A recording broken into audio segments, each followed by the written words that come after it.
You never get injured, yeah? You only injure. Ow! I wanted this video to be me sending 7A. Instead, let me give you a list of all the things that are aching in my body. Ring finger. Hip flex. Oh, fucking hell.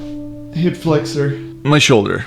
If you can recall from the last episode, I said that I'm starting to scratch the 7As on the moonboard from the bottom. Well, it's more likely for me to scratch the floor because I can barely move. Swollen hip flexor, aching ring finger, shoulder. I already forgot about my shoulder, to be honest. Now, please believe me that it wasn't my idea to have the second episode go, I'm 37, everything is aching, I'm falling apart. I didn't want to do that. Actually, I was pretty sure that the second episode was gonna be me sending 7A. Let me tell you what happened. 3 days ago, I bouldered with some friends and I felt that I still have gas left in the tank, and I thought, hell, I should sit for like 20 minutes on the moonboard, send some easy boulders and go home. On the second climb, I hit a small crimp with my left hand and I feel something in my ring finger that I already recognize from the past. I kid you not, exactly a year ago, I was climbing on the moonboard and I felt exactly the same pain in my right hand ring finger. The thing is, I was much dumber then, I was much newer to climbing. I'm still very new, but back then I was only climbing 6 months or so, and I just kept on climbing on it like a idiot, and then woke up the day after and I couldn't apply 2 grams of pressure on my ring finger. It was so painful. I went to the doctor, who is a climber himself, and he told me I didn't rupture my pulley, but it is a strain and that I should rest for a week now and then come back to climbing, but only slopers and big jogs and stuff that don't hurt, and I should be okay. That's what I did, and I actually fully rehabbed that finger, doing that and doing no hangs very, very lightly, loading the finger more and more until it completely healed, and it worked beautifully and I have no issues now. Yesterday, when I felt that after the second climb, I stopped the session.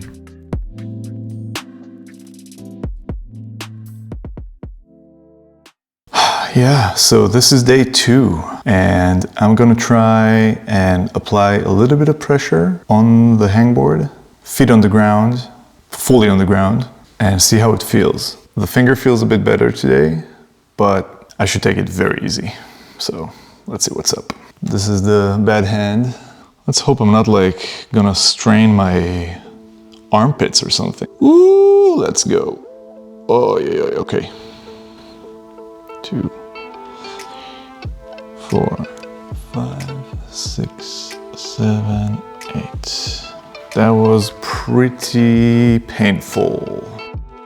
So actually, this unfortunate event is kind of a good opportunity to talk a little bit about myself. And I'm sure that I'm not the only one. And please, if you can relate to anything that I'm about to say, then let me and everybody know in the comments below and let's have a conversation about it. I have been struggling throughout my life from great problem of delayed gratification. And when I started bouldering, this was no different than anything else I've experienced in the past. I just couldn't stop and I paid the price last year. It just had a lot to do with the fact that I felt frustrated. I felt frustrated that I'm doing good and now this finger is hurting, and my subconscious was like, fuck that finger, just continue climbing, it's gonna be okay. But man, can you imagine the monetization opportunities this channel would have? Most climbing channels can be sponsored by climbing gear. I can be monetized by big pharma.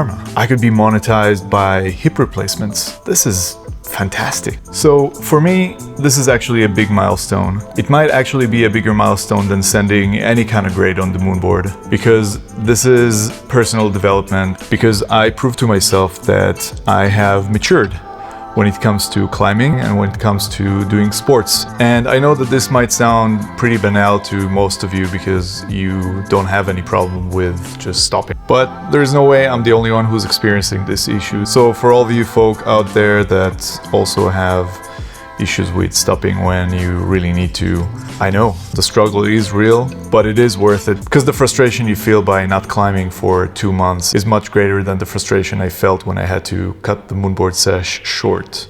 Much greater. And by the way, let me know in the comments below if you are interested in seeing me spending all my life savings and building a mini moonboard here, because actually I got this space. It doesn't make much sense, and I have pretty close availability to my gym, but even just by putting this hangboard here, I have to say that it's just a different feeling being on your own, training on your own, and I kind of like it, so let me know. Alright, so what am I gonna do different this time?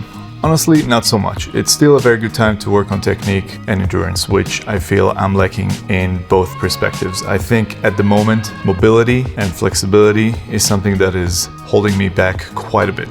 To be honest, I really don't like stretching. I stretch before every session, but I don't enjoy it, and it's just that I find very hard to track my progression when it comes to mobility. Unlike strength training where you have clear numbers, today you lifted 20 kilos and next week you're lifting 22 kilos, that's very easy to track. When it comes to mobility, it is much harder for me to understand how to get motivated. So if you have any tips about how to stay motivated, how to find motivation when it comes to mobility and flexibility, I'd really love to hear that, because this is something that I really need to get better at. So all in all, I'm pretty positive that I will be able to rehab it pretty quickly and we would be able to go back to it.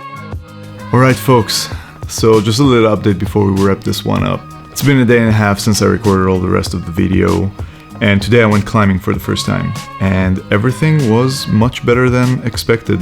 My hip flexor still is very sore, and I can't really push my foot too high, my right foot, but I stretched it pretty well and warmed it up pretty well, and I could climb. My ring finger at the beginning I thought was doing pretty poorly.